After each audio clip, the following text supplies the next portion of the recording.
जय श्री राधे कृष्णा। हमने 24वां कार्तिक महात्म्य के 24वें अध्याय में ये पढ़ा था कि भगवान ने वामन रूप धारण किया और वो किस प्रकार से राजा बलि जहाँ यज्ञ कर रहा था वहाँ पे प्रकट हुए। लेकिन बहुत से ऋषि मुनियों ने अपनी दिव्य दृष्टि से उनको पहचान लिया था और शुक्राचार्य ने राजा बलि को एकांत में बुलाया था। अब कार्तिक महात्म्य का 25वां अध्याय। आदिशक्ति महामाया के चरणों शीस निवाए, सिमरु श्री गणराज को सची लगन लगाए। बोलो विष्णु भगवान की जय, बोलो कार्तिक महात्म्य की जय। शुक्राचार्य जी कहने लगे कि हे राजा बलि, विष्णु तुम्हारा राज्य लेने के लिए अदिति के गर्भ से जन्म लेकर वही तुम्हारे यज्ञ में आए हैं, सो तुम इनको कुछ भी मत देना। हे राजन, मेरा कहना मानो। नीति शास्त्र का कहना है कि अपनी बुद्धि से गुरु की बुद्धि अधिक लाभदायक होती है।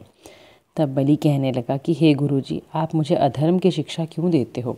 घर पर आए हुए याचक को दान ना देना राजा के लिए अत्यंत अधर्म की बात मानी जाती है, और यदि स्वयं विष्णु भगवान ही याचक बनकर आए हैं तो इसके बराबर मेरे लिए सौभाग्य की और क्या बात हो सकती है।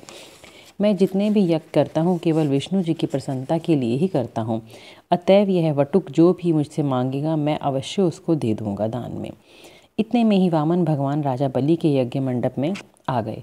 तब बलि ने अर्घादि देकर उनका यथोचित आदर किया, फिर हाथ जोड़कर खड़ा हो गया और कहने लगा कि हे नाथ, मैं कृतार्थ हो गया जो आज आपने यहाँ आकर दर्शन दिए। अब आज्ञा दीजिए कि मैं क्या करूँ। मैं तो आपका सेवक हूँ। भगवान कहने लगे, हे राजन, हमको तप करने के लिए 3 पग पृथ्वी चाहिए।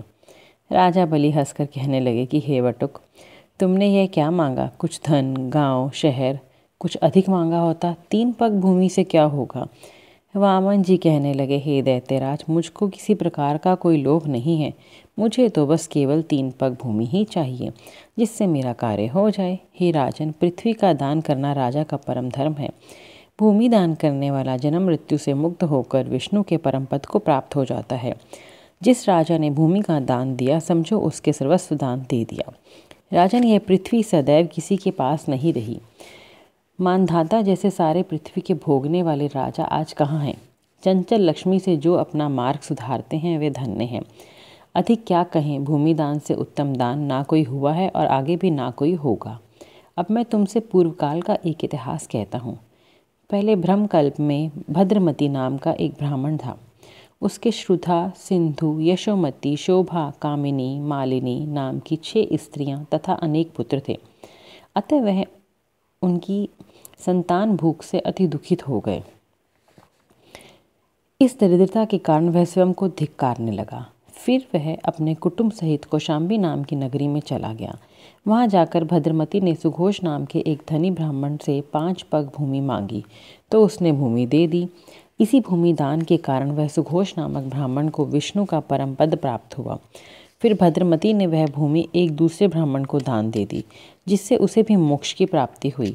इस कारण हे राजन, हमें 3 पग भूमि दो, जिससे हम भी मोक्ष का साधन प्राप्त कर सकें।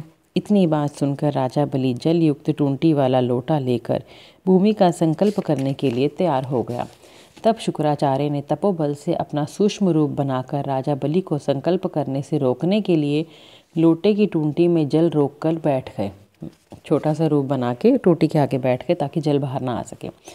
वामन भगवान शुक्राचार्य के मन की बात जान गए, अतएव उन्होंने एक तेज अग्र भाग वाली कुशा लेकर उस लोटे की टूंटी के छिद्र में डाल दी। पतली सी डंडी लेके उसमें छिद्र में डाल दी, जिससे शुक्राचार्य जी की आंख फूट गई।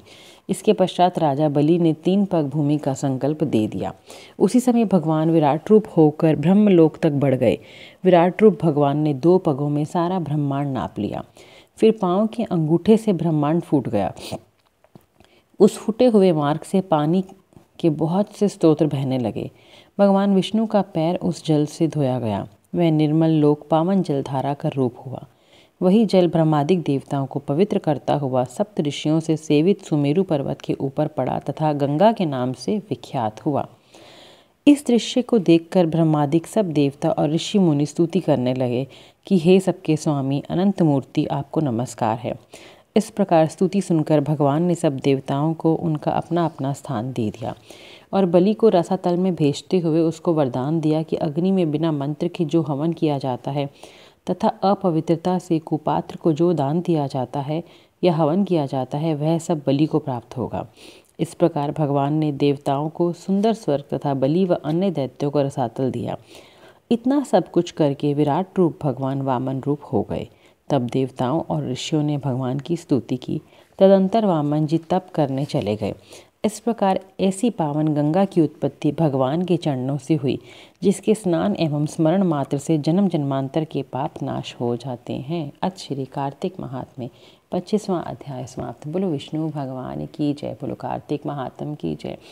बोलो मेरे बांके बिहारी लाल की जय। जय जय श्री राधे, जय जय श्री राधे, जय जय श्री राधे श्याम।